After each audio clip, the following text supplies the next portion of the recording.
Assalamualaikum warahmatullahi wabarakatuh. Salam sejahtera, Om Swastiastu, salam Namo Buddhaya, salam kebajikan, dan salam kerukunan. Selamat siang, Bapak Ibu serta rekan-rekan sekalian. Perkenalkan, nama saya Erianti, saya dari Fakultas Hukum Universitas Widya Mataram, kelas 2019 B sore dengan nomor induk mahasiswa 19 12 17 316. Pada kesempatan kali ini dalam rangka untuk memenuhi tugas ujian akhir semester yang ke-6 di Fakultas Hukum Universitas Widya Mataram, saya akan memaparkan tentang makalah yang berjudul Rasiologis dan Ontologi Lahirnya Undang-Undang Cipta Kerja Omnibus Law yang berada di Indonesia. Pada kesempatan kali ini, untuk mata kuliah beliau diampu oleh dosen Bapak Roni Sulistianto Luhukai SHMH.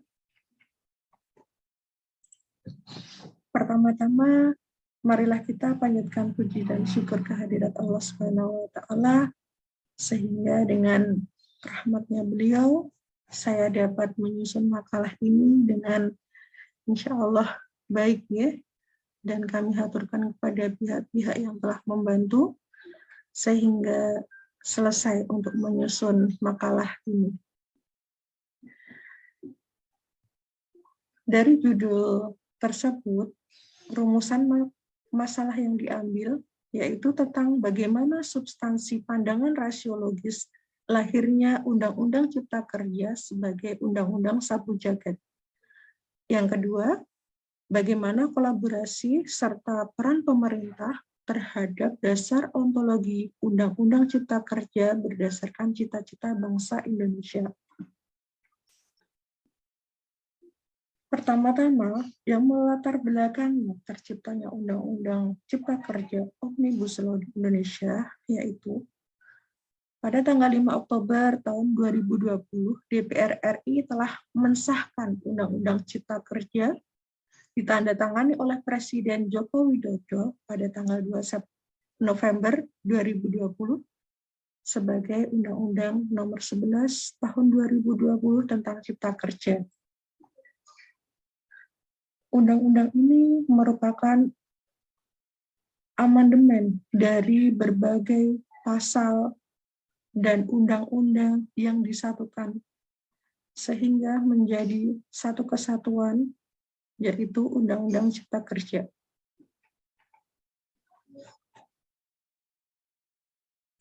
Omnibus Law ini mencakup 10 bidang kebijakan yang dijadikan satu, yaitu mengenai peningkatan ekosistem investasi dan kegiatan berusaha, ketenagakerjaan, kemudahan perlindungan serta pemberdayagunaan koperasi serta UMKM, kemudahan berusaha, dukungan riset dan inovasi, pengadaan tanah, kawasan ekonomi, investasi pemerintah pusat dan percepatan proyek strategi nasional, pelaksanaan administrasi pemerintah, dan pengenaan sanksi bagi mereka yang melanggar.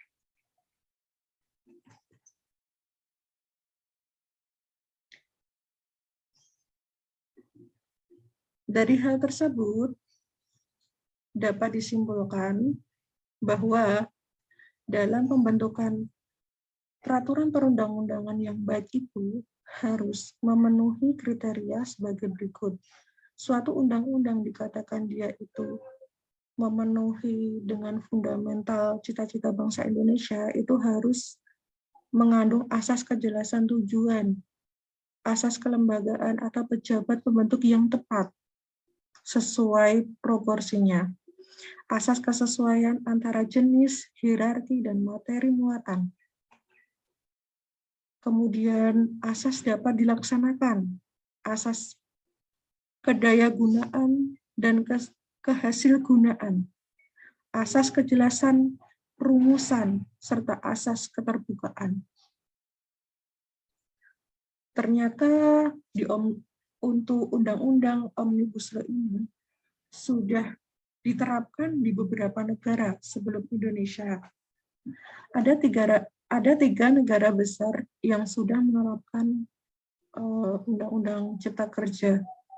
Seperti contoh di Irlandia, sudah membuat suatu undang-undang Omnibus Law untuk menghapus 3.225 undang-undang.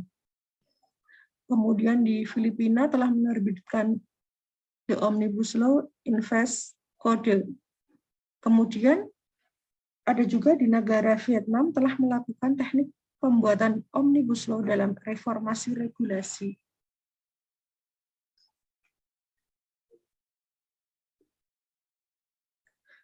Dengan adanya Undang-Undang Omnibus Law ini, tentu saja banyak masyarakat yang merasa dirugikan, khususnya mengenai undang-undang atau pasal yang mengatur tentang buruh. Di sisi lain, ada pihak-pihak yang diuntungkan bagi sektor asing yang akan menginvestasikan sahamnya di Indonesia. Tapi di sisi lain, ada pihak buruh yang dirugikan, dan Undang-Undang Tenaga Kerja banyak pasal-pasal yang dihapus, sehingga banyak terjadi demo-demo besar-besaran yang terjadi di Indonesia, walaupun pada saat itu masa pandemi.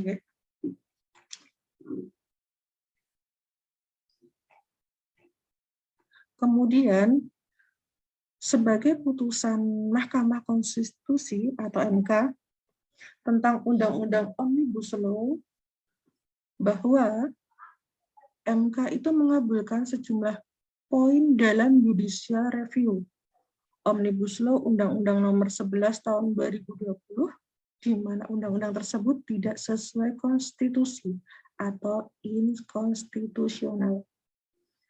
Meskipun begitu, aturan ini tidak berefek banyak saat ini dan aturan tersebut masih berlaku. Pasalnya, Mahkamah Konstitusi memberikan waktu bagi pemerintah untuk memperbaiki Omnibus Law Undang-Undang 11 Tahun 2020 tentang Cipta Kerja selama 2 tahun. Jika dalam kurun waktu 2 tahun tidak ada perbaikan, maka Omnibus Law dinyatakan tidak berlaku lagi. Hal tersebut karena banyaknya desakan dari masyarakat yang menginginkan adanya revisi tentang Undang-Undang Omnibus Law tersebut. Tidak sesuai dengan falsafah Pancasila, tidak sesuai dengan cita-cita bangsa Indonesia, dan banyak pasal-pasal undang-undang yang dihapus, yang seharusnya undang-undang itu berdiri sendiri. Namun, dengan konsep Omnibus Law ini, banyak undang-undang yang dirigid disatukan.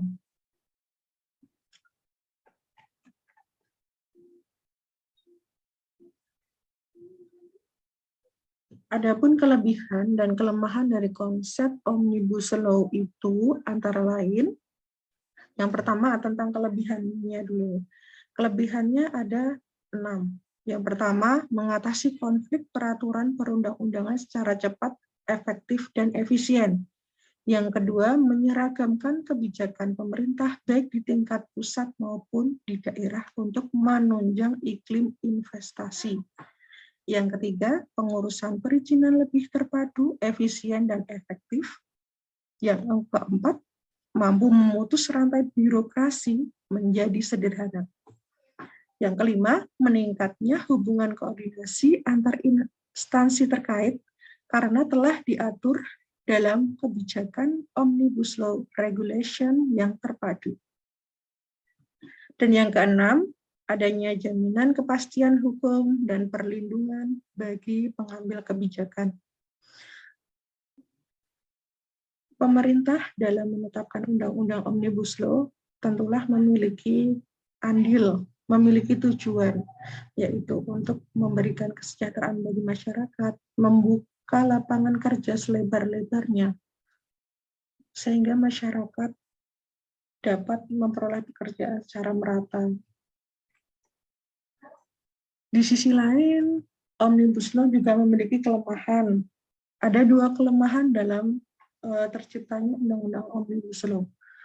Yaitu yang pertama, membuka peluang akan ditolak pada saat paripurna atau di judicial review terhadap kebijakan omnibus regulation yang diterbitkan. Dan yang kedua, akan mempengaruhi stabilitas sistem hukum nasional akibat orientasi kebijakan pemerintah yang berubah sesuai kehendak rezim yang memerintah. Demikian presentasi makalah dari saya, kurang lebihnya saya mohon maaf. Semoga dapat bermanfaat bagi semua. Terima kasih.